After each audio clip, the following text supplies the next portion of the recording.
بسم الله الرحمن الرحيم. الحمد لله وكفى وسلام على عباده الذين اصطفى وبعد. بسم الله الرحمن الرحیم.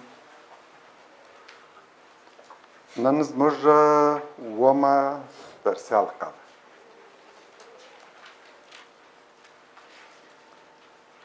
آیا کله هم په دې باره کې فکر کړی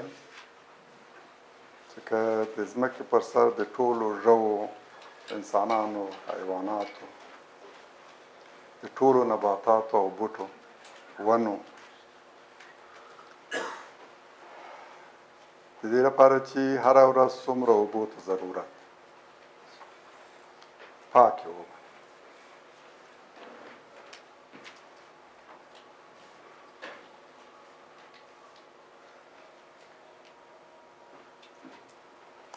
یوازې انسانان د څښاک لپاره لږ تر لږه 7 میلیارده لیټره اوبو ته ضرورت لري. یعنې که د دوی شمېر موږ 7 میلیارده قبول کړو او هغوی ته فقط یو بوتل اوبه ورکړو، 1 لیټر. البته چې 1 لیټر کافي نه دی، 7 میلیارده لیټره اوبه او که د هغوی د مینځلو لپاره، لاس مینځل، جامې مینځل، لوښي مینځل، د پخلن لپاره او د نورو ضرورتونو لپاره چې اوبو ته کوم ضرورت شته، او بیا د ځمکې پر سر د ټولو حیواناتو لپاره، د ونو بوټو لپاره د دې مقدار به څومره وي؟ او که د دغه اوبو تهیه کول د انسان په ذمه وي، تصفیه کولې، انتقالې، ویشلې، مختلفو سیمو ته لیږلې، دې به څومره مصارف ایجابول او څومره کار، ډېر دروند کار، انسان یې له ودې نشي وتلی. که دا ټول انسانان راغونډ شي او دا خپل ټول وسایلو تجهیزات هم وکاروي، نو د یو ورځې اوبه هم نشي برابرولی. یو ورځ دا خو ډېر ستر او مهم کار. دومره اوبه برابرول او هر یوه ته رسول، تصفیه کول.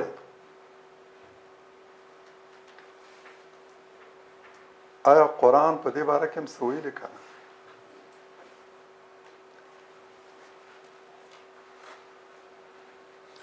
طبیعت کې موږ د دې انتظام کو، د دې ټولو ژوو اړتیاوو ته ځواب ویل کېږي، منظم، په ډېره دقیقه توګه، د یوې ډېرې دقیقې او جامع منصوبې مطابق. دا کار څوک کوي؟ مګر دا کافي نه دی چې وایي دا د یو داسې ذات کار دی چې د عالم یې هم پیدا کړی، هم دغه انتظام کوي، دغه ساتنه کوي، دغه پالنه کوي، چارې یې سنبالوي او د دې ټولو ژوو اړتیاوو ته ځواب وایي. د ځمکې پاکې او صافې اوبه یا له استعمال وروسته ګنده شي یا په ځمکه کې ننوځي یا د دریابونو له لارې لویو لویو سمندرونو ته کوزې شي، هلته دومره ترویشي چې نه یې انسان څښلی شي او نه نباتات پرې راشنه کېدلی شي، د هېڅ یوه لپاره د استفادې وړ نه. سمندرونو کې تیزابي او تروي انتقالول یې بېرته غرونو ته او دښتو ته او ټولې ځمکې سر ته مهال کار. خو ګوره چې د سمندر دغه تروي اوبه د لمر د وړانګو له کبله تبخیر شي، بر لاړې شي او په وریځو بدلې شي، بیا د وریځو په اوږو له لوښي پرته لرې لرې سیمو ته انتقال شي او هر چا هر لوري ته خپله برخه د ضرورت مطابق نه کم نه زیات که لږ د تعادل صدمه وګوري نو یا سیلابونه رامنځته کېږي یا وچکالي په ډېره دقیقه توګه هر لوري ته هرې سیمې ته خپله برخه لیږل کېږي د غرونو په سر واورې ورېږي هوارو بېدیاوو دښتو کې بارانونه د غرونو په سینه کې هلته ذخیره شي لوی مقدار ورو ورو ویلې کېږي او د هوارو خواته راخوځېږي د واورې او د باران اوبه له ټولو ګندګیو پاکي تبخیر شوي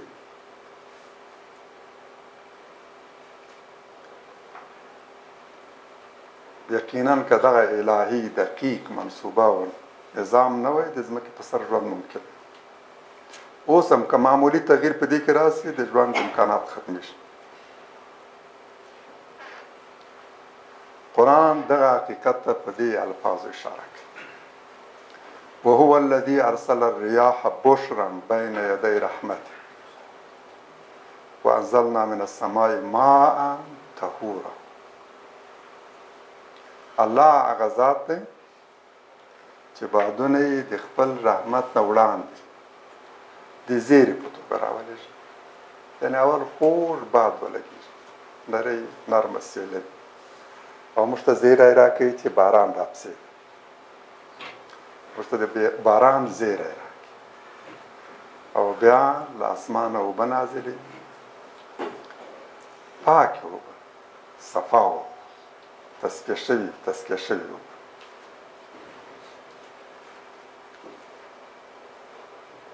علم نن د قرآن همدغه خبره کوي وایي چې د باران او واورې اوبه د جوړېدو په مهال په بشپړه توګه صفا هېڅ شک کې مخلوط نه وي البته په هغو سیمو کې چې فضا یې لږ ګنده ده ګاز و ګرد و غبار دی نو هلته راکوزېږي لږ ګنده شي پکې ګازات و ګرد و غبار هم خلط شي همدا باران واور ده چې دا فضا هم صافه کړي هم له میکروبونو هم له ګرد و غبار و ګاز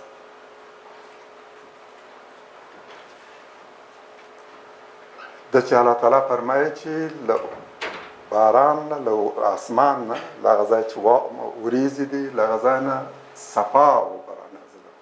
وانزلنا من السماء ماء طهورا طهور پاکې اوبه رانازلوي همدغه لفظ کې یو لوی علمي حقیقت او اعجاز مضمر او په همدې سره یو ډېرې سترې عملی ته چې په طبیعت کې ترسره کېږي او علم د دې په اهمیت او ارزښت پوهېږي دې ته اشاره کوي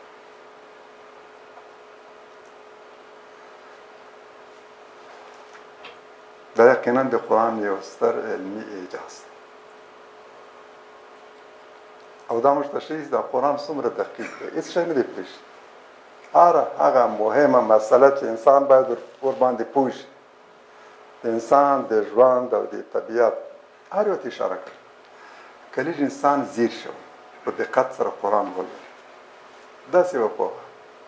هر ځای کې د هرې قضیې په ارتباط ستر حقایق عمومي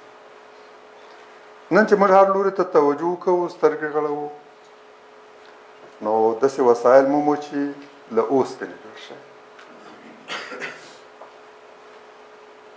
همدا اوسپنه زموږ ډېر احتیاجات رفع کوي او ښه ډېره استفاده ترې کوي یو ډېر مهم او ګټور توکی موټرې جهازونه کشتۍ مو کرسۍ و میز مو قلم او کمپیوټر مو توره او ټوپک مو هر څه له همدې اوسپنې یا د دې اوسپنې سره چې نور عناصر یو ځای شوي دي د هغوی له الیاف دا جوړ شوي ځینې ځایونو کې خالص اوسپنه ځینې دې له نورو عناصرو سره ترکیب شوي دي او د وزن له کبله او د سختوالي او د مقاومت له کبله تر اوسپنې هم بیا کلک شوي له همدې نه جوړ شوي راشئ وګورو چې علم د اوسپنې د اهمیت او ارزښت په ارتباط څه وایي او قرآن څه وایي دا خو هغه حقایق دي چې موږ یې ګورو علمي څېړنې وایي چې په ځمکه کې د اوسپنې مقدار تر ټولو نورو فلزاتو زیات نن د وسلو او نورو آلاتو په جوړولو کې له اوسپنې تر بل هر فلز زیاته استفاده کیږي د اوسپنې ځانګړتیاو دا امتیاز ورکوي چې په صنعت کې زیاته استفاده ترې وشي خو د اوسپنې دا اهمیت هغه مهال جوت شو چې انسان له علمي پلوه ډېر وړاندې ولاړ او د ډول ډول وسایلو د جوړولو پوهه شرایط او امکانات په برخه شو که څوک اوس د اوسپنې په اړه ووایي چې د جنګي وسایلو په جوړولو کې د اوسپنې لویه ونډه ده او د انسان جنګ ته شدت او پراخ ابعاد ورکړل او انسان تر ټولو نورو فلزاتو زیاته ګټه ترې اخلي نو دا نه د تعجب خبره ده او نه د حقیقت خلاف خو که دا خبره چا 3 پیړۍ وړاندې کړې وای د اوسپنې په ارتباط هم دا خبره نه چا ورسره منله او نه یې صحیح ګڼله د اوسپنې اهمیت اوس په دغه 3-4 وروستیو پیړیو کې معلوم شو خو قرآن 14 پیړۍ وړاندې د اوسپنې په اړه ویلي چې مبارکه د الحدید د سورې 15 آیت چې هغه یقینا چې د قرآن یو ستر اعجاز زموږ مخې ته موجود له څو پلوه وانزلنا الحديد فيه بأس شديد ومنافع للناس وليعلم الله من ينصره ورسله بالغيب ان الله قوي عزيز او اوسپنه مو نازله کړه چې په هغې کې شدید جنگ دی شدید جنگ او خلکو ته ډېرې ګټې او چې الله تعالی هغه خلک معلوم کړي چې په غیاب کې د ده او د ده د پیغمبرانو ملتیا کوي په غیاب کې د ده او د ده د پیغمبرانو ملتیا کوي ان داسې وخت به راشي چې د الله تعالی پیغمبران به هم نه وي د هغوی په غیاب کې به د الله او د هغه د پیغمبر ملتیا کوي او دغه مهال به په اوسپنه کې ډېر شدید جنگ او ډېرې ګټې انسانانو د پیغمبر علیه السلام په دور کې نه په اوسپنه کې دومره شدید جنگ و یوازې تورې به جوړولې ترې او د جنگ یو مهمه وسیله هم نه وه خو دومره نه لکه نن او دومره ګټه هم کې نه نن دغه پیړۍ کې موږ په اوسپنې کې هم د شدید جنگ آثار ګورو او ترڅنګ یې ډېرې ګټې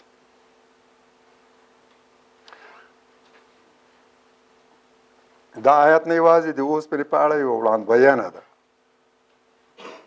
دقیقه وړاندوینه بلکې د هغو مجاهدینو په اړه هم یوه دقیقه وړاندوینه ده چې دغه مهال به د الله تعالی په لار کې جهاد کوي دغه مهال چې اوسپنه د جنگ یوه لوی عنصر او له هغه نه به جنګي وسایلو په جوړولو کې ډېره استفاده کېږي او له اوسپنې به ډېره استفاده کېږي ګټې به ترې اخیستل کېږي هغه مجاهدین چې دا مهال به د الله تعالی په لار کې جنګېږي پیغمبران به هم نه وي د پیغمبرانو غیاب به هغوی د الله تعالی په لار کې جنګېږي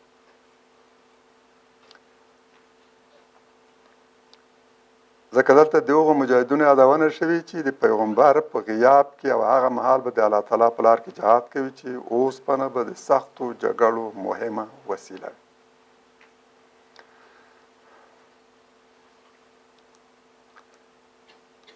دې کې دوه دوه اعجازونه دي. یو دا چې اوسپنه دا د نن د قرآن د وینا مطابق د جنگ یو مهمه وسیله ده او په کې ډېرې ډېرې ګټې د دې پلوه هم او داسې وخت به راسي چې د پیغمبر په غیاب کې به د الله تعالی په لار کې ځینې مجاهدین جنګیږي په همدغسې وخت کې په همداسې ظروف او شرایطو کې. دې ته مو هم پام وي چې اوسپنه د انسان د وینې یو مهم عنصر دی. د چا په وینې کې چې دا معده له ضروري حده کمه شي په سختو ناروغیو اخته شي. دا عادي خبره نه ده چې قرآن د اوسپنې ګټو ته اشاره کوي او د قرآن یوه سوره په همدې نامه یادوي، الحدید.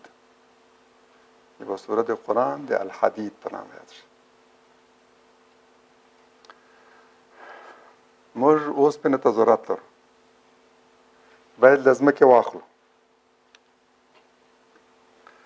خو له ځمکې نه مخامخ نشو اخیستلی. هغه باید په خوندورو میوو کې تابع شي، په خوندورو دانو او سابه کې باید تابع شي، لکه د مڼې په څېر یو میوې کې یا د پالکو په څېر یو سابه کې، دې کې باید تابع شي. د هغه وروسته بیا موږ ترې استفاده کولی شو. الله تعالی موږ ته همدا کار کوي. د مڼې ونه یې ماموره کړې چې د ځمکې له زړه نه په خپلو نازکو جرړو اوسپنه جذب کړي، بیا له دې نه ښکلې مڼه، رنګ یې خوندور، لذت یې خوندور، ښایست دی، بوی یې چې له خوا نه یې تېرېږي د ونې خوند اخلي، او د مڼې له رنګ نه هم خوند اخلي، له بوی نه هم، له لذت نه هم. الله تعالی په همدغسې یو میوې کې موږ ته تابع کړه او د همدې لپاره موږ ته ډېره خوږه ده، ډېره خوندوره ده چې زموږ یو لوی ضرورت ته ځواب وایي. ځکه خوند او ضرورت سره تناسب لري، تړاو لري. هر څه ته چې موږ زیات ضرورت لرو زیات خوند ترې اخلو، د مڼې نه زیات خوند اخلو، له همدې کبله چې زموږ یو لوی ضرورت ته ځواب وایي، زموږ یو لویه اړتیا رفع کوي.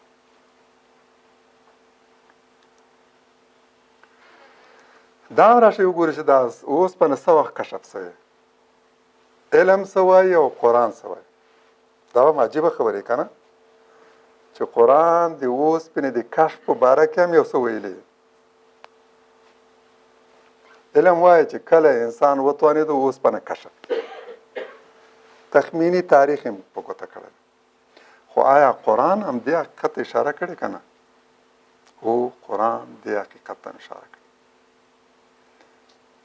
او که موږ دا حقیقت د یو ساینسپوه مخې ته کښېږدو چې قرآن د اوسپنې په باره کې دا ویلي ده او اهمیت یې په ګوته کړی ده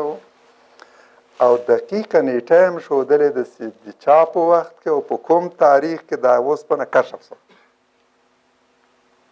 هغه به څه وایي؟ دغه قضاوت به د قرآن په باره کې که عادل منصف او د حقیقت په لټه کې له شک پرته هغه به وایي چې دا د یو عادي انسان له لوري وړاندې شوی کتاب نشي کېدی. له دې پرته به هغه هېڅ ځواب نه لري. د علمي څېړنو په ترڅ کې معلومه شوې چې انسانانو اوسپنه تر میلاد 1000 یا 1200 کاله وړاندې کشف کړه. 1200 کاله وړاندې، تر میلاد وړاندې، یعنې دقیقاً 3200 کاله وړاندې. میلاد نه 2000 کاله تیر شوي، 2018 کاله، او له هغه نه 1000 یا 1200 کاله وړاندې اوسپنه کشف شوې ده، یعنې له نن نه 3200 کاله شاوخوا کې اوسپنه کشف شوې. د قرآن دغو آیتونو ته هم لږ ځیر شي. ولقد آتینا داود منا فضلا یا جبال اوبی معه والطير وألنا له الحديد أن اعمل سابغات وقدر فی السرد واعملوا صالحا انی بما تعملون بصیر.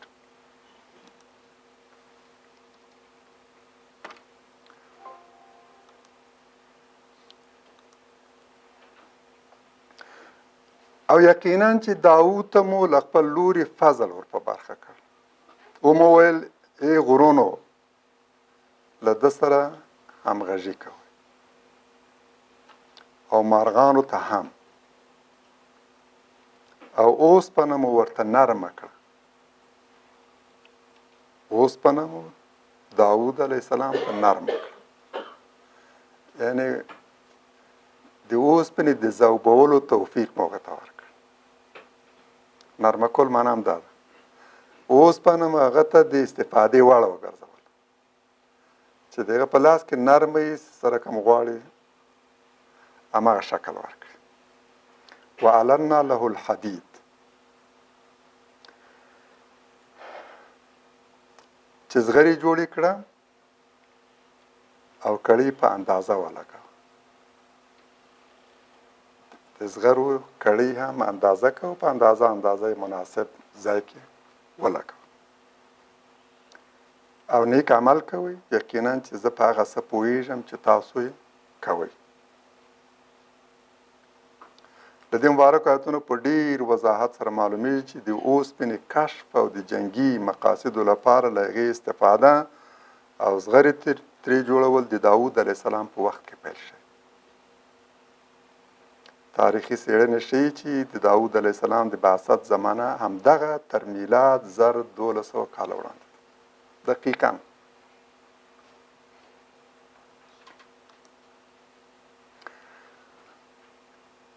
که دا حقیقت دی دغسې او د حق په لټه کې ساینسپو ته ووایي خبرګون بیسي، مګر له دې پرته بل څه ویلی شي چې دا یو ستر حقیقت دی او معلومه نه دی چې دا محمد علیه السلام چې دا قرآن یې وړاندې کړی څنګه په دې پوه شوی. انسان یوازې په دغه څو وروستیو کلونو کې په دې حقیقت پوه شو. د اوسپنې د کشف تاریخ هم ډېر وروسته خلکو ته معلوم شوی.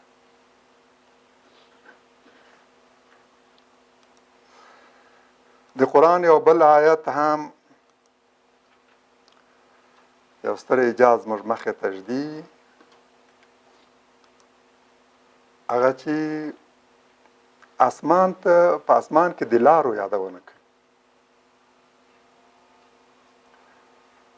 او د لارو په نامه یاد کړي.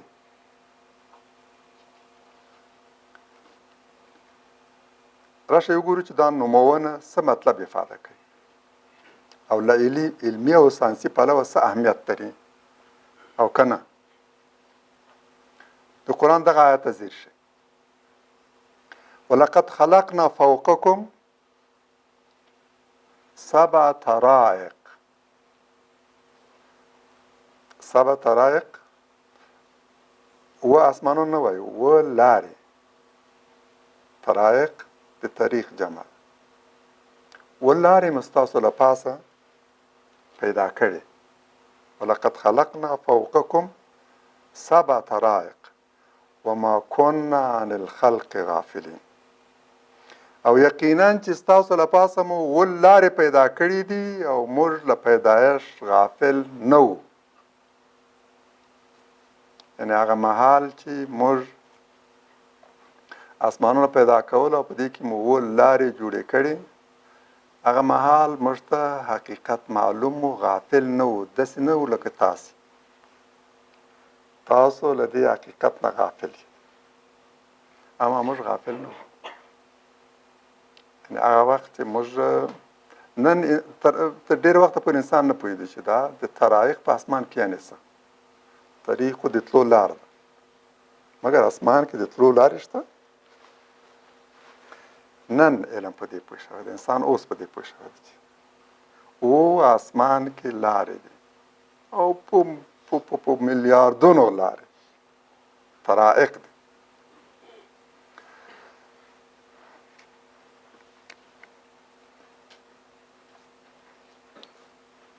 آیا د دې 7 لارو نه مراد 7 اسمانونه دي ولې اسمانونه د لارو په نامه یاد شوي او ولې تر دې وروسته ویل شوي چې موږ له پیدایش غافل نه وو. د دې خبرې له مخکنۍ سره تړاو. ولارې مو ستاسو له پاسه پیدا کړي او موږ له خلقته غافل نه وو، له پیدایشه غافل نه وو. تړاو یې څه ده؟ د دغو پوښتنو ځوابونه دا دي. له اوو لارو مراد اووه اسمانونه، ځکه تر دې آیات وروسته ویل شوي چې له اسمانه مو اوبه نازلې کړي. اووه طرایق ویل شوي دي او وروسته ویل شوي چې له اسمانه مو اوبه نازلې کړي. او قرآن عظیم الشان کې اسمانونه په باب ویل شوي چې اووه دي، ستاسو له پاسه مو اووه اسمانونه پیدا کړي. نو له اووه طرایقو او لارو نه مراد اووه اسمانونه.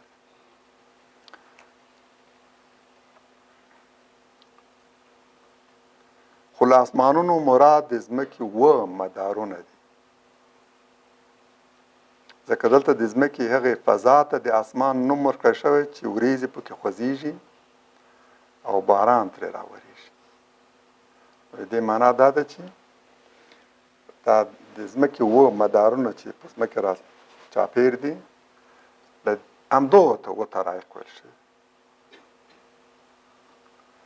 د ځمکې مدارونه د لارو په نامه یادول ډېره دقیقه او علمي نومونه ده او په ارزښت اهمیت یې هغه څوک پوهېږي چې د فضا په اړه څېړنې کوي. یقینا چې دا نومونه د قرآن یو ستر عظیم علمي اعجاز دی. لکه چې هر اتوم په خپلې شاوخوا کې مدارونه لري او په دې مدارونو کې الکترونه خوځېږي. د اتوم د مدارونو شمیر حد اعظمي څو دی؟ اووه. حد اعظمي مدارونه یې اووه دي. هر الکترون خپله لاره لري او تګلاره. د تګ لپاره یو معین مدار لري چې دغه لار ده. د دې لارې یوې خوا بلې خوا ته خوځېدلی نه شي، په هماغه معین مدار او لاره کې خوځېږي. د دغه مدارونو لپاره زموږ ځمکه هم او د اسمان هر ستوری هم همداسې په فضا کې خپل مدار او لاره لري. او د دې مدارونو لپاره تر ټولو غوره او دقیق نوم طرایق دی چې قرآن ورته همدا انتخاب کړی. سپوږمۍ په ځمکې راڅرخي، د څرخېدو خاص او ټاکلی مدار لري. دا مدار د هغې لپاره یوه ځانګړې لار ده. وریځې د ځمکې په فضا کې خوځي، د خوځېدو مدار یې د هغوی لپاره ځانګړې لار. او د همدې لپاره ګورو چې په آیات کې دا هم ویل شوي چې له اسمانه اوبه نازلوي. سپوږمکۍ په فضا کې خوځي، د هرې سپوږمکۍ لپاره ځانګړی مدار او ساحه ټاکل شوی، همالته به خوځي چې همدا د هغوی لارې دي. دا اوس فضا کې څوک غواړي یو سپوږمکۍ خوشي کړي نو باید لاړ شي او اجازه واخلي او د ډېرو نورو هیوادونو سره مشوره وکړي او د هغوی په موافقه یو ځای وټاکي. هماغه ځای کې به دغه مدار ټاکل کېږي چې یوازې په همدغه ځای کې خوځېدلی شي او بل لوري ته به نه ځي. دا مدارونه د هغه جاذبې او دافعې ترمنځ د ځانګړي تناسب له مخې ټاکل کېږي چې د ځمکې او د هغې پر محور د چورلیدونکي توکي ترمنځ را پیدا کېږي. سپوږمۍ خوځي، د دې حرکت په نتیجه کې غواړي وتښتي، فرار وکړي. د حرکت یې د فرار یو قوت تولیدوي او د ځمکې او د سپوږمۍ ترمنځ دا جاذبه یې نه پرېږدي چې وتښتي. د دې دواړو قواو فرار او جذب ترمنځ یو تناسب او تعادل رامنځته کېږي. د دغه تعادل او تناسب په نتیجه کې هغه په یوې معینه لار او په یو معین مدار کې په خوځېدو اړ وي.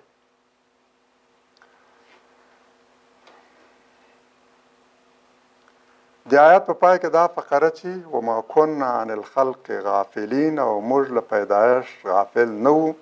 ښیي چې د دې مبارک آیت د نزول په وخت کې انسانان له دې حقیقته غافل ول. نه پوهېدل چې د ځمکې اووه اسمانونه لارو ته ورته مدارونه دي. دا حقیقت نن او د دې آیت له نزوله نږدې 14 پېړۍ وروسته انسان ته جوت شو، خو د دوی رب هماغه وخت هم پرې پوهېدو او ترې غافل نه و.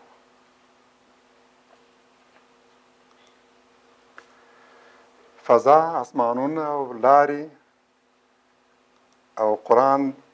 په همدې ارتباط یو بل ستر حقیقت ته اشاره کوي چې انسان تر هغه وخته ورباندې نه پوهېدو چې فضا ته لاړ. فضا ته لاړ، په دې حقیقت پوه شو، خو قرآن 14 پېړۍ وړاندې د حقیقت اشاره کوي. کله چې انسان ته داسې وسایل په لاس ورغله چې فضا ته لوړ ولاړ شي، سپوږمۍ ته ورسېږي، د دغو فضایي سفرونو په ترڅ کې ورته معلومه شو چې هر څومره له ځمکې لوړ درومي د نفس تنګۍ له ستونزې سره مخامخ کېږي، چې دوه وجې لري. یوې فشار او بلې د اکسیجن کموالی. د دغه دواړو وجوهاتو له کبله هغه چې پورته درومي نو په سینه کې تنګي احساس. قرآن دغه حقیقت ته 14 پېړۍ وړاندې اشاره کړې، ویلي دي د فضا په لوړو کې انسان د ساتنګۍ له ستونزې سره مخامخ کېږي. دا خبرې هغه مهال کړې وه چې لا انسان فضا ته نه و لوړ شوی، داسې ساتنګي عملا نه وه تجربه کړې. په مکه او مدینه کې هم دومره لوړ لوړ غرونه نه وو چې په څوکو کې اکسیجن لږ او څوک تلي او دا یې تجربه کړي. نن خلاص خلک ګوري چې همالې غره څوکو ته چې څوک ځي دا خپلو سترګو ګوري، د سپین غر څوکو ته هم چې ځي دا ګوري. اما مکه او مدینه کې داسې لوړ غرونه هم نه وو چې چا دا تجربتاً لیدلي او راغلي یې قصه یې کړې چې لوړ لاړو نو ساتنګي سره مخامخ شو. قرآن فرمایي: فمن يريد الله ان يهديه يشرح صدره للاسلام ومن يريد ان يضله يجعل صدره ضيقا حرجا كأنما يصعد في السماء كذلك يجعل الله الرجس على الذين لا يؤمنون. الله تعالی چې د چا لارښوونه وغواړي نو سینه یې اسلام ته پرانیزي، شرح صدر په برخه سي او د اسلام منلو ورته چمتو شي، د زړه دړې ورته پرانیستل شي. د خنډ معنی پرته د زړه په سلول کې ځای نیسي، چا باندې چې د الله پیرزوینه وشي، هغه د حق منلو د اسلام منلو ته دغسې چمتو شي. او د چا بېلاریتوب چې وغواړي نو سینه یې ورتنګه کړي، دړې یې تړل شوې، داسې چې په خپله مې اعتراف کوي چې یاره د زړه دړه مې ورته پرانیستل نه شو، خلاصه نه شو. زموږ د زړه دروازې بندې دي، لکه چې اهل کتابو علماو به هم داسې ویل: پیغمبره ستا خبرې زموږ باندې تاثیر نه کوي، زموږ د زړه دروازې تړل شوي او ستا خبرې هغه ته لار نشي موندلی. داسې لکه اسمان ته چې خیږي، سینه یې ورتنګه کړي، داسې لکه چې اسمان ته ورخیږي. همداراز الله پر هغو ناپاکي تپي چې ایمان نه راوړي. په دې مبارک آیت کې د هدایت او ضلالت په اړه د الله تعالی سنت داسې بیان شو. الله تعالی چې څوک د هدایت وړ ومومي، په هغه کې د لار موندلو او هدایت تلوسه، د حق په لوري انابت، له جهل، شرک، فساد او ظلم، کرکه او نفرت وګوري نو سینه یې اسلام ته پرانیزي. الله تعالی هغه څوک هدایت کوي چې د لوري ته انابت لري، چې په چا کې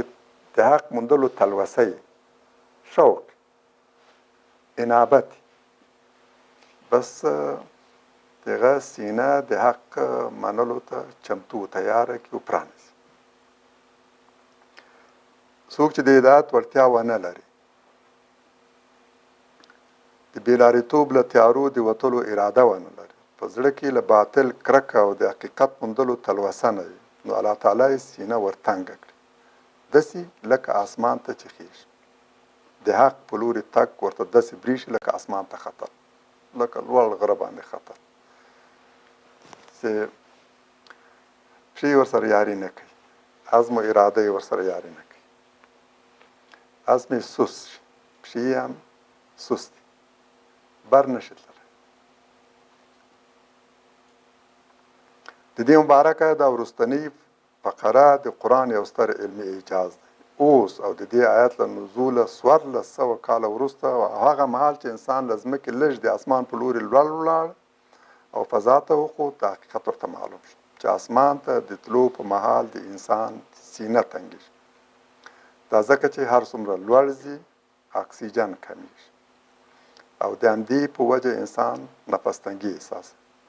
اوس معلومه شوي چې انسان د بحر له سطحې تر 1000 فوټ پورې د تنفس له اړخه له کومې ستونزې سره نه مخامخ کېږي.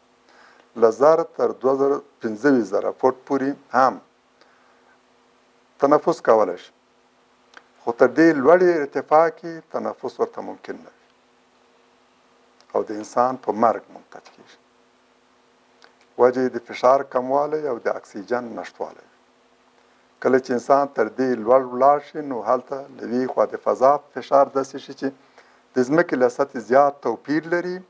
او له بلې خوا د اکسیجن نشتوالی د دې باعث شي چې انسان په خپلې سینې کې تنګي احساس کړي. ساه کښته پورته کول ورته ګران شي او حتی له خبرو کولو ولویږي. که موږ نن دا خبره د با انصاف او با ضمیره ساینسپوه په وړاندې یاده کړو چې زموږ په قرآن کې 14 پیړۍ مخکې ویل شوي چې اسمان ته د ختلو په مهال د انسان سینه تنګېږي، نو دغه ځواب به څه وي؟ دې خبرې په اورېدو سره به حیران نه شي او د دې خبرې کولو ته به اړ نه شي چې دا یو ستر علمي حقیقت دی.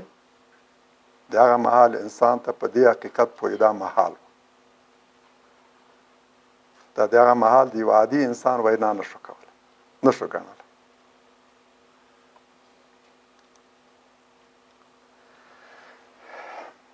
همداراز قرآن په یو بل آیت کې یو ډېر ستر عظیم حقیقت ته اشاره کوي چې انسان د 20مې پیړۍ په وروستیو کې پرې پوه شو. تر دې وړاندې قطعا ورته معلوم ممکن نه و، داسې وسایل نه درلودل چې په دې حقیقت پوه شي. ساینس وایي چې د عالم له هغې لومړنۍ چاودنې وروسته تر نن پورې په سریع او مسلسله توګه پراخېږي. ځینې ستوري زموږ له ځمکې په دومره سرعت سره لرې کېږي چې نور یې تر موږ نه رارسېږي. د دې ستوري سرعت خپله له موږ نه چې لرې کېږي دومره ده چې نور یې هم نه رارسېږي. هغه نور چې په هره ثانیه کې 300,000 کیلومتره طی کوي، هغه نور هم یعنې دغه سرعت تر دې نه هم زیات.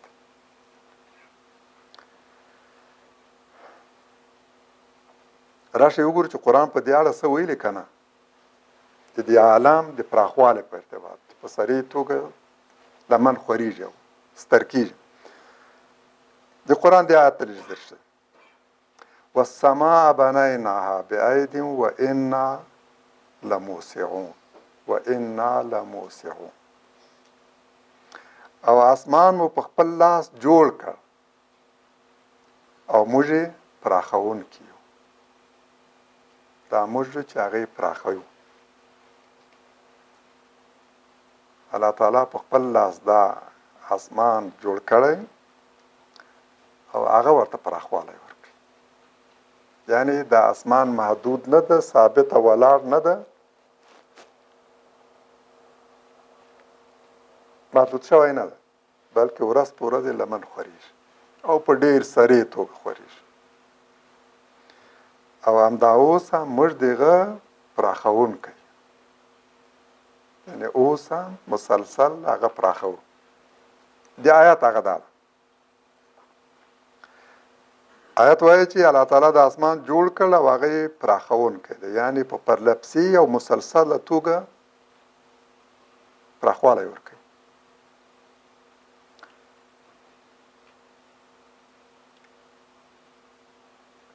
دا هغه حقیقت دی چې قرآن 14 پیړۍ مخکې ویلی او انسان د 20مې پیړۍ په وروستیو کې په دې باندې پوه شوی. دې ته مو باید پام وي چې دا نظریه ځینې لوازم لري او موږ دې ته اړ کوي چې په ځینو داسې خبرو باور وکړو چې بنسټ یې همدا نظریه ده. یوه دا چې یو مهال به د عالم د اجرامو ترمنځ موجود واټن ورو ورو زیات شي او داسې پړاو ته به ورسېږي چې د دوی ترمنځ جاذبه به کمزوري شي او دا به د دوی په بېلېدو او جلا کېدو منتج شي. د دې نظریې طبیعي تقاضا هم دا ده، پراخېږي، ورو ورو فاصله زیاتېږي،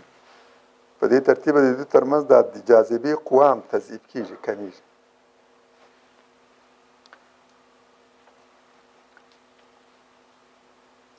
او دا همغه حالت دی چې قرآن د قیامت په نامه یادوي. هر څه به له خپل ځای نه راپرېوځي، دا ستوري به هم هر یو راپرېوځي، له خپل مداره به ووځي، بیا به د هغوی ترمنځ ټکر او تصادم، دا سپوږمۍ به زموږ د لمر له لوري جذب شي، زموږ لمر به یې جذب کړي. دغسې پېښې به په دې ټول عالم کې ترسره شي او طبیعي ده، ځکه دا نظریه په خپله هم دا انتباه مشترک دی. باید په دې باندې اعتراف وکړو چې د دې مسلسل پراخوالي طبیعي نتیجه دا ده چې وخت به دوی سره بیلیږي او یو لوی تصادم به رامنځته کېږي. د دې تصادم په نتیجه کې به دا ټول عالم له منځه ځي، لکه څنګه چې ابتدا و همدغه حالت ته به بیا غوره کوي. قرآن همدا حالت د قیامت په نامه یادوي او وایي چې ستوري به توی شي، د جاذبې هغه ځواک به کمزوری او له منځه ولاړ شي چې دا ستوري په خپل مدار کې ساتلي او د شلېدو او پرېوتو مخه یې نیولې. د دې نظریې بله تقاضا او نتیجه دا ده چې که موږ هر څومره له نن ورځې شاته درومو باید تر نن یې پراخوالی کم وي. 1000 کاله باید تر دې وړاندې باید تر دې ووړو، 1 میلیون کاله تر دې ووړ، 1 میلیارد 2 میلیارد 100 میلیارد چې هر څومره مخکې درومو باید وړ سوی. طبیعي هغه څه ده چې که همدا مسیر لاړ شو تر پایه پورې انتها پورې، طبیعا داسې ځای ته به رسېږي چې هلته له هیڅ نه پیل شوی او علم همدا خبره کوي، نن ساینس همدا خبره کوي چې په لومړۍ نه پېژنم د ثانیې سوم هغه کې برخه کې دا ټول عالم دومره لکه یو توپ، د فوټبال توپ. دا د ساینس نظریه هم ده، زموږ عقل هم همداسې وایي، له پراخوالي شاته لاړ څه به کېږي، ورو ورو به وړېږي تر هغه حده پورې چې تر توپ نه د والیبال تو فوټبال تر توپ نه به وړاندې یو شي وي. باید تر هغه نه هم اخواته څه انسان چې فکر کوي نو شاید ساحه به اصلا جرم به نه و، یعنې هیڅ. او دا د قرآن وینا ده چې الله تعالی دا هر څه چې په سترګو یې ګوري له نیست نه پیدا کړي، له دې نه پرته بل څه ویلی نه شو.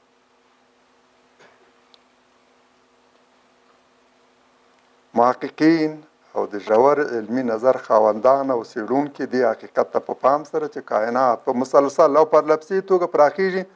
دې نتیجې ته رسېدلي چې که موږ هر څومره شاته نظر وکړو او څو میلیونه کاله وړاندې د کائنات حجم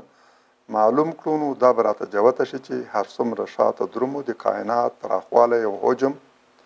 وړمو. په دې شاته تک کې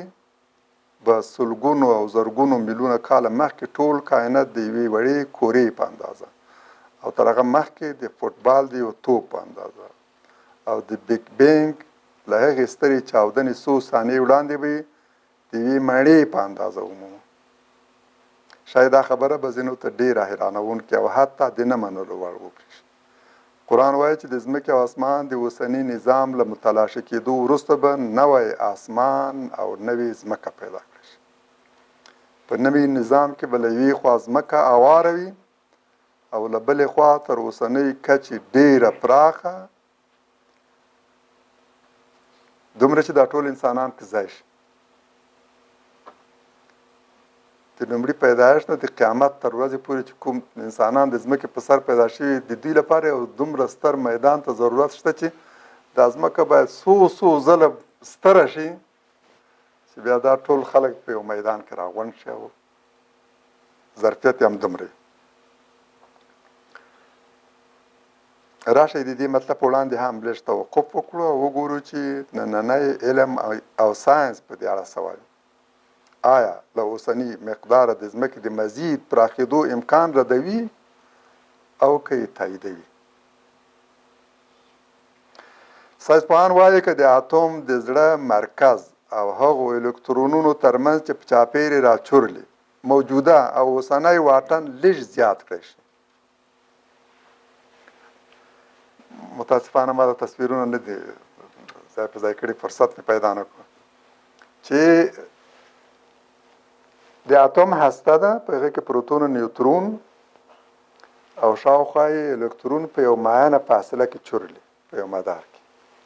د دې الکترون او د هستې ترمنځ چې کوم واټن ده که دا واټن ډېر لږ زیات شي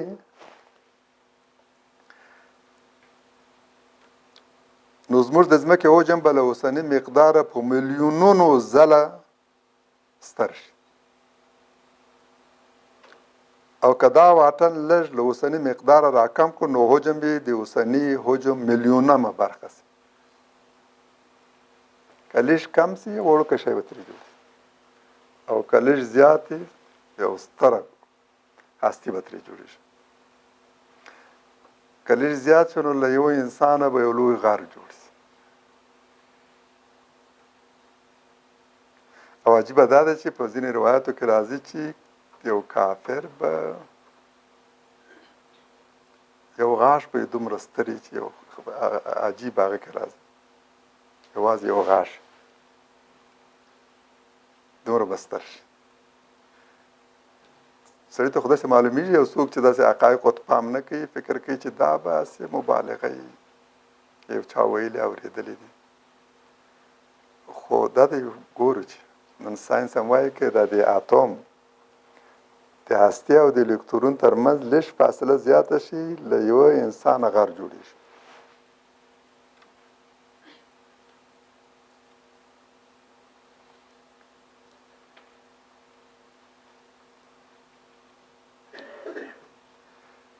په اتوم کې د الکترون او پروتون ترمنځ اوسنی واټن د پروتون د جاذبې له ځواک او د الکترون د فرار له ځواک سره تړاو لري د دغو دواړو ځواکونو ترمنځ موجود تناسب په دې منتج شوی چې ترمنځ یې اوسنی واټن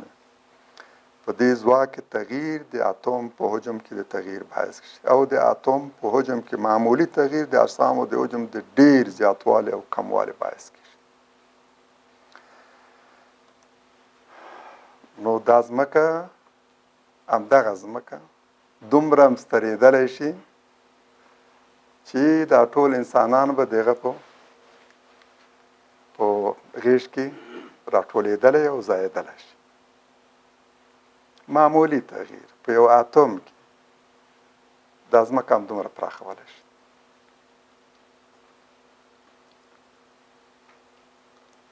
دا هم یو موضوع ده چې دا شپه او ورځ د ځمکې له حرکته را پیدا کېږي که د لمر موضوع ده لویه پوښتنه ده عادي سترګو چې موږ ګورو فکر کوو چې بس شپه او ورځ د لمر له حرکته را پیدا کېږي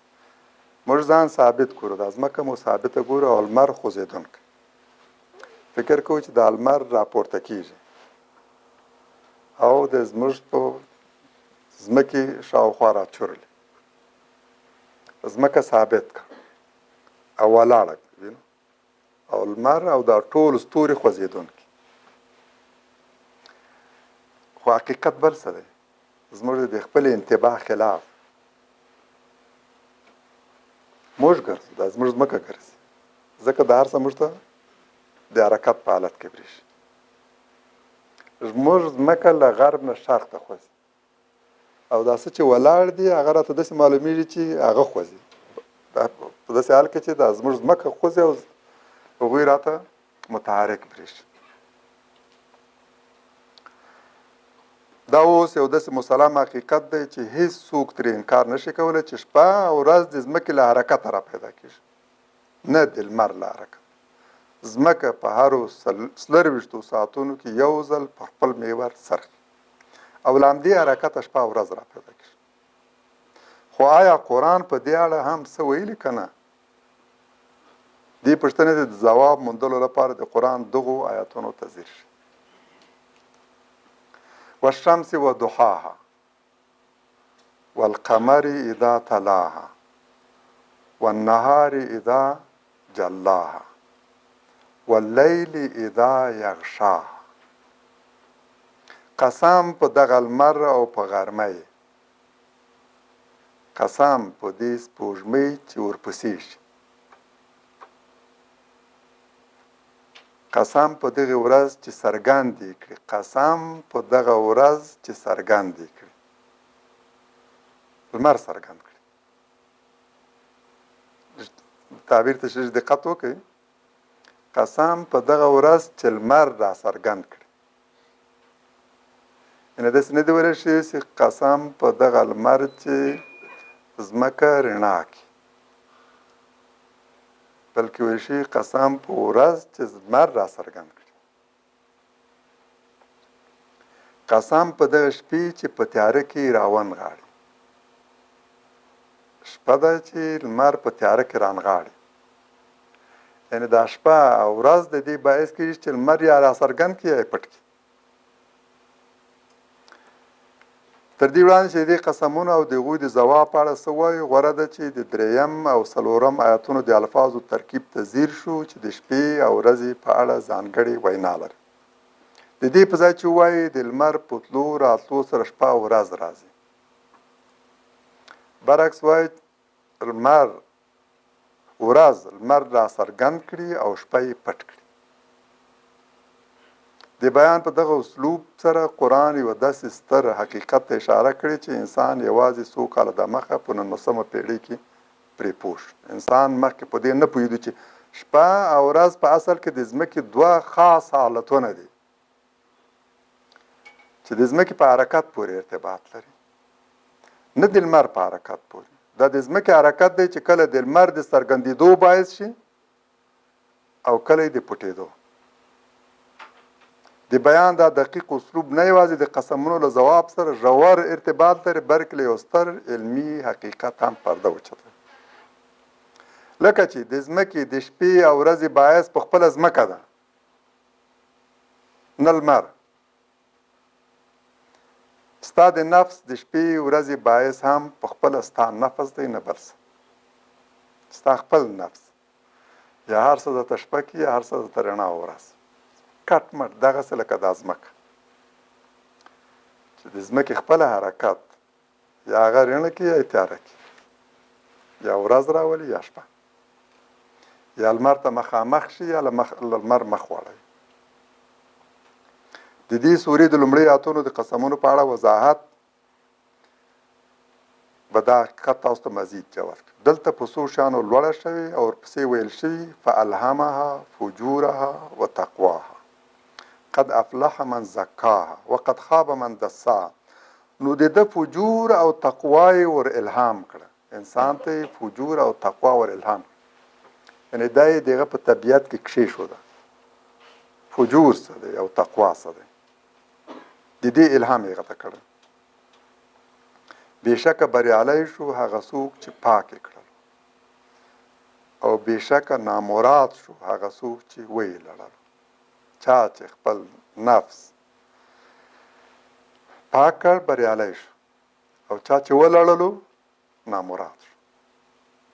باید وګورو چې د دغو قسمونو او ځواب ترمنځ یې څه رابطه شته. د لمر، سپوږمۍ، شپې او ورځې ارتباط د انسان له نفسي او روحي حالت سره څه دی؟ یو په بل پسې راغلی، او دا د مخکنیو قسمونو د ځواب په توګه راغلی. دا قسمونه څنګه دا خبره ثابتوي چې هغه کس بریالی شو چې خپل نفس یې تزکیه کړ، او هغه نامراد شو چې ککړ یې کړ؟ ځواب دا دی، کله چې ته غواړې یو څوک ستا په خبرې باور وکړي، نو یا کوم دلیل او شاهد وړاندې کوي، او که شاهد ونه مومي نو قسم کوي. د دې معنا دا ده چې قسم د شاهد ځای ناستی دی. پر الله تعالی د قسم معنا دا ده چې ته الله تعالی په خپلې وینا شاهد نیسي. قسم د دې لپاره نه وي چې ګواکې ته د کوم ستر شي نوم اخلي او په همدې سره مقابل لوري ته وایي چې اوس نو زه رښتیا وایم دروغ نه وایم. پکار ده زما په خبرې باور وکړي. که قسم په دې معنا وای نو له الله تعالی پرته به پر نورو سپېڅلو او سترو شیانو به هم قسم جایز، لکه په کعبې قسم، په قرآن قسم، دا اوس چې خلک وایي د زوی په سر مې قسم، ځکه هغه ته دا ډېر تر ټولو ستره سرمایه برېښي. نو په همدې سره مقابل لوری قانع کوي او مطمئن کوي چې زه اوس رښتیا وایم، مطمئن اوسه دروغ نه وایم. خو داسې قسمونه ناجایز دي، له شرعي پلوه ناجایز دي او له اصولي پلوه ناسم دي. خو ته قسم کوي د الله په نامه، هغه شاهد نیسي. نه قرآن ستا د وینا شاهد کیدی شي او نه کعبه او نه ستا د زوی سر او نه بل سپېڅلی شی. د همدې لپاره شریعت له الله تعالی پرته په بل څه قسم کول شرعا ناجایز ګڼل او عقلا هم دا ناسم کار دی، غیر اصولي کار دی. دا یو هم ستا د وینا شاهد نشي کېدی.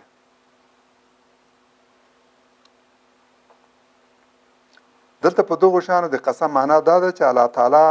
دغه د شاهد په توګه وړاندې کوي او هغه مدعا پر ثابتوي چې د قسمونو په پای کې راغلي. دلته والشمس وضحاها والقمر اذا تلا، دلته قسمونه شوي، دا ټول شواهد دي. دا د شاهد په توګه وړاندې شوي چې ثابته کې دا وروستۍ مدعا یو حقیقت ته او تا ته ثابتوي. قد افلح من زکاها وقد خاب من دساها. د قسمونو ځواب همدا دی. فالهمها فجورها وتقواها قد افلح من زکاها وقد خاب من دساها.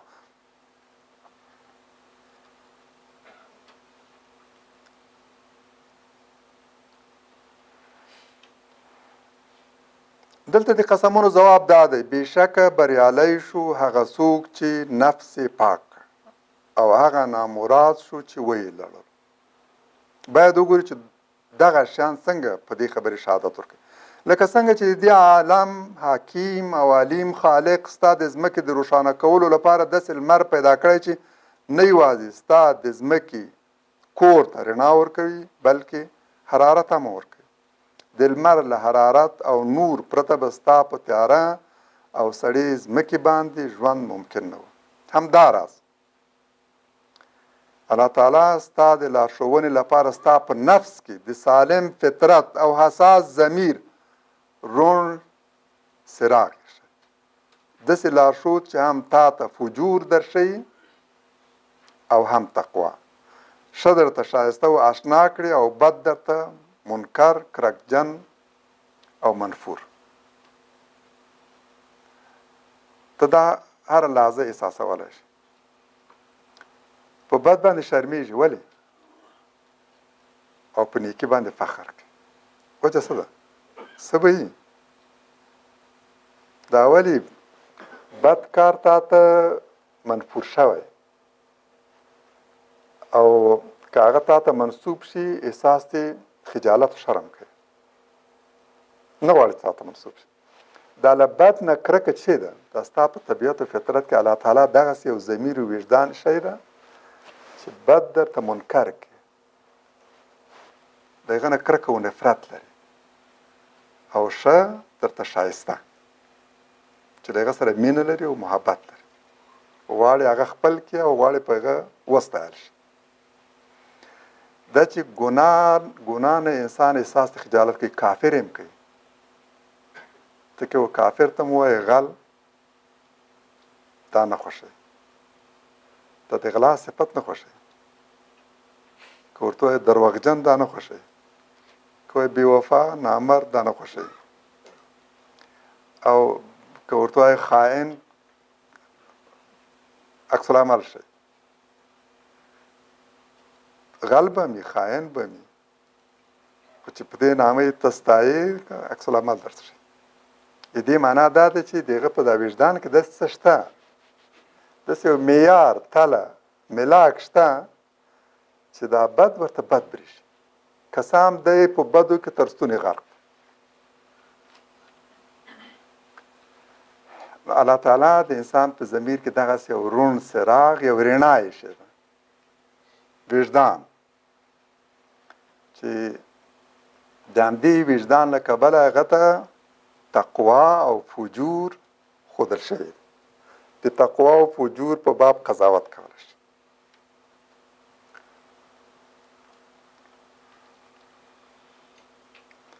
ته په اسمان کې ګوري چې سپوږمۍ د لمر له پرېوتو وروسته را څرګنده شي دا سپوږمۍ چې د شپې نښه ده نه له ځانه لور لري او نه حرارت کله دې ستا د ځمکې په لور د نور پلوشې را درومي نو دا په خپله د دې نه بلکې د لمر وړانګې دی چې دا یې د یوې هندارې په څېر ځمکې ته منعکس کوي که لمر پرېوت سپوږمۍ راځي او د شپې راتګ اعلانوي همداراز که ستا د ضمیر څراغ خړ او مړ شو نو نامراده شوې او تیاره دې په برخه شو کټ مټ همغسې لکه لمر پرېوځي او ځمکه مو تیاره شي که ستا دا ضمیر او وجدانه مړ شو بس تیاره دې په برخه کېږي ته ورځ ګوري چې لمر را څرګند کړي ورځ د ځمکې هغه حالت دی چې لمر ته مخه کړي ورځ یعنې څه یعنې د ځمکې هغه حالت چې د لمر خواته مخ واړوي او شپه یعنې هغه چې له لمر نه مخ بل لوري ته واړوي دا شپه او ورځ د ځمکې حالتونه دي که لمر ته مخه کړه رڼا یې په برخه کېږي او که مخ ترې واړو تیاره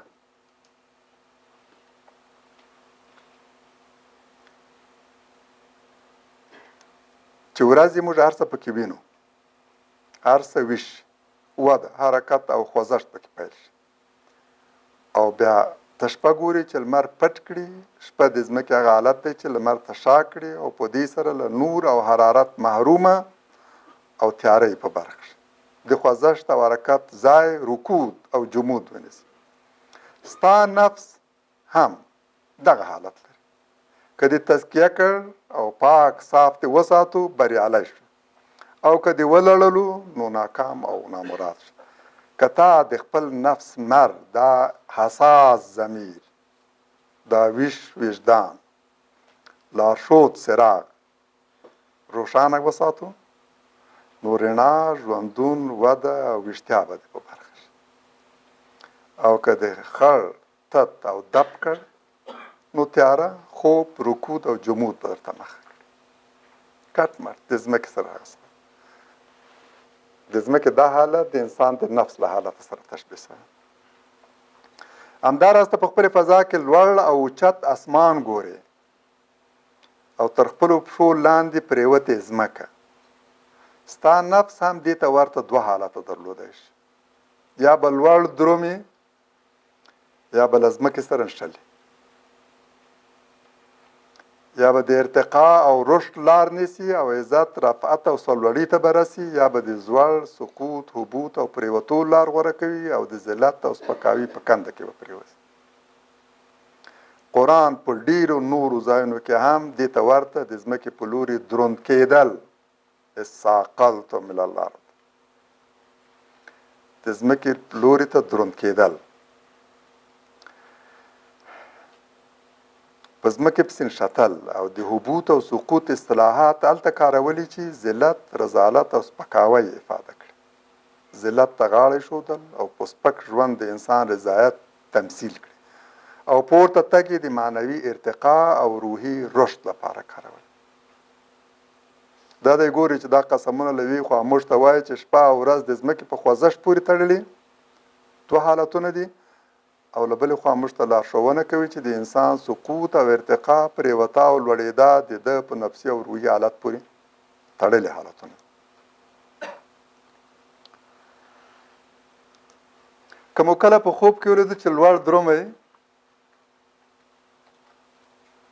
په دې کې تاسو لپاره ته دا سر او رمز او پیغام پروت دی چې معنوي ارتقا دې په برخه شوی او که کوز تللی دا پیغام درکوي چې متوجه اوسېږي چې د انحطاط په لوري روان یې.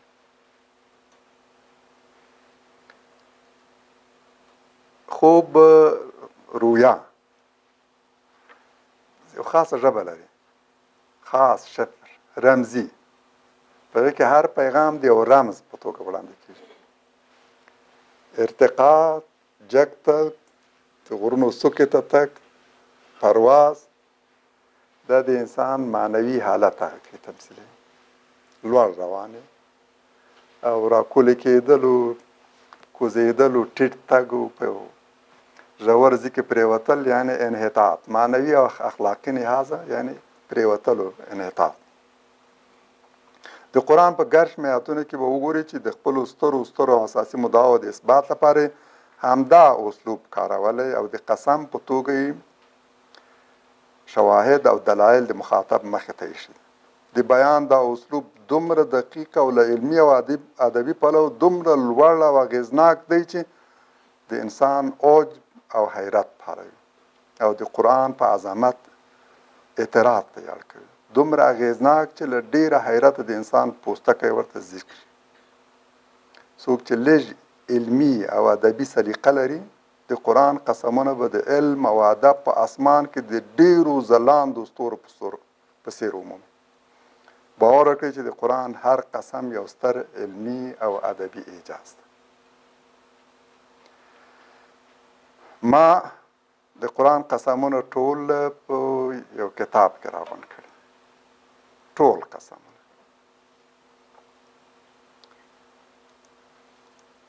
په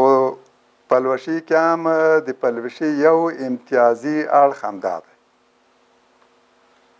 قسمونو کې ډېر زیات دقت شوی ده او د هر قسم په ارتباط ټول تفاسیر کتل شوي ده او تر ټولو مضبوطه رایه وړاندې شوې. ما سره د قسمونو په ارتباط یو سوال و چې مشکل سره مخامخ و، هغه ته مې حل نه شو لټولی او د دې ما چې کوم اسلوب غوره کړی هغه اسلوب سره یې اړخ نه لګولو او حیران وم چې دا مشکل به څنګه حل کړو. د تفسیر په دوران کې مې هم دا اندېښنه وه چې کله دې ځای ته راورسېدم څه به کوم. خو الحمدلله دا د الله تعالی لویه پیرزوینه ده چې په ما شوې چې کله هغه ځای ته راورسېدلم ستونزه مې حل شول. آیت دا ده چې لوط علیه السلام ته په خطاب کې ویل شي لعمرک انهم فی سکرتهم یعمهون. ما تفسیرونو کې دا لیدل چې دلته ګواکې پیغمبر علیه السلام ته ویل شوي دي چې ستا ژوند شهادت ورکوي، ستا په عمر د قسم چې دوی په خپل هغه مدهوشي کې سرګردان وو.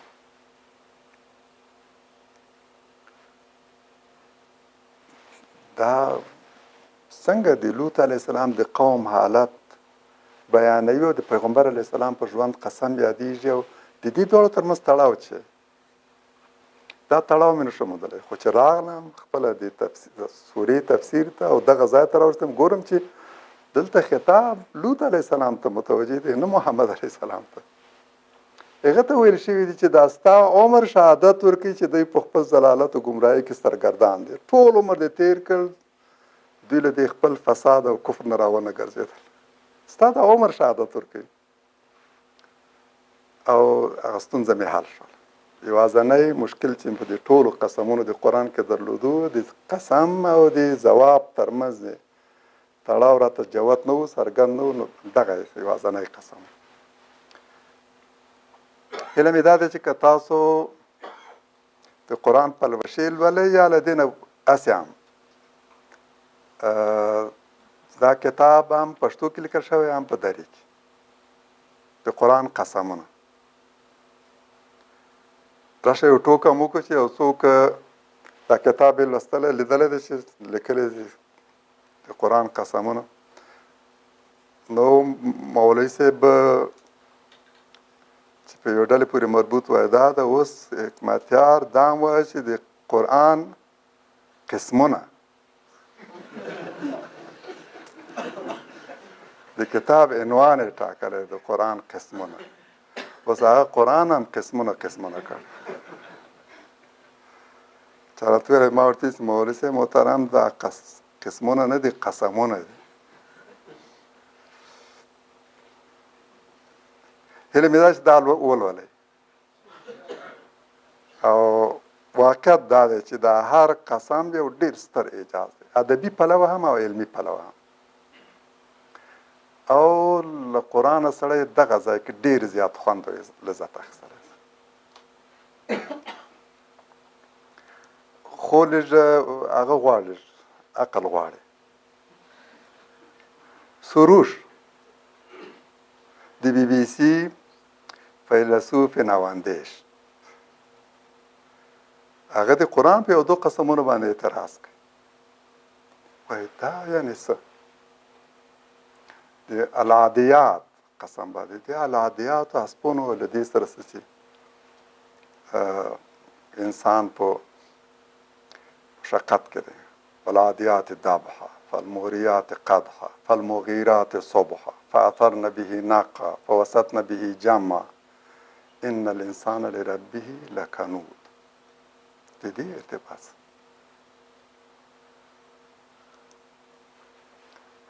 او پوهېږئ چې باور وکړئ او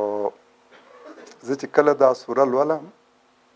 همدغه آیتونه مې 20 ذکر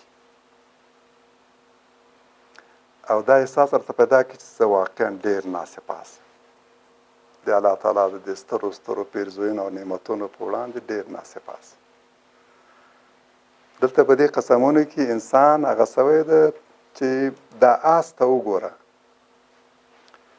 چې انسان ورسره فقط دومره ورکوي چې واښه ورکړي او اوبه ورکړي او په سر او په غاړه یې کله لاس راکش کړي او هغه دومره موتی چې د هغه د لاس په یو اشاره باندې داسې درومي چې له سومنه یې سپرغۍ الوځي ګرد راپورته کېږي یو لښکر په صف کې ننوځي تورې رایستلې دغه مخ ته ولاړ دي پروا نه کوي سهار وختي په تیاره کې او چې ولاړه مې دا پښه خوځوي په ځمکې وایي چې بس هسې امر کوه لاس خوځوه او خوځي او حمله کوي الله تعالی دا آس انسان سره هغه کوي چې وګوره هغه ته فقط واښه ورکوي او اوبه کله هم په دا سر غاړه باندې لاس راکش کړي دومره موتی خو ته ډېر د خپل رب په وړاندې ناسپاس ته دا ټول نعمتونه درکولی شي د آس حیوان فقط محدود شان درکولی شي اوبه واښه او لاس راکشول اما ستا تصور د خیر نه د ښېګڼې نه د نعمتونو نه ډېر پراخ دی ته ډېر نعمتونه درکولی شي دا ټول نعمتونه الله تعالی تا درکړي راشه له دې آس سره ځان مقایسه کړه چې هغه څومره موتی دی او ته څومره ناسپاس او په هغې او یاغې نو سروش هم متاسفانه له دې نه عاجز و چې دا دواړه د دې عظمت درکړي ما په کتاب کې ورته لیکلي دي چې عجیبه دا ده چې د دې په عظمت تلان پوهېږي نه او تا ته د دې ارتباط نه معلومېږي او د دې قصه به هم تاسو ته وکړم چې همدې قسم په ارتباط مې هم ډېر تفسیرونه کتلي و خپل سوالونو ځواب مې نشم موندلی ډېر تفسیرونه او په تفسیرونو کې چې څه لیدلم قانع نه وم یو ورځې پېښور کې د جمعې لمانځه کې سکندرپوره کې و یو مولوي صاحب محترم پورته شو او همدغه تعبیر یې وکړ د دې سورې د قسمونو او چې زړه ته مې لار وموندله او بیا مې تل د هغه ډېر درناوی او احترام کول چې زما یو لویه ستونزه یې راته حل کړله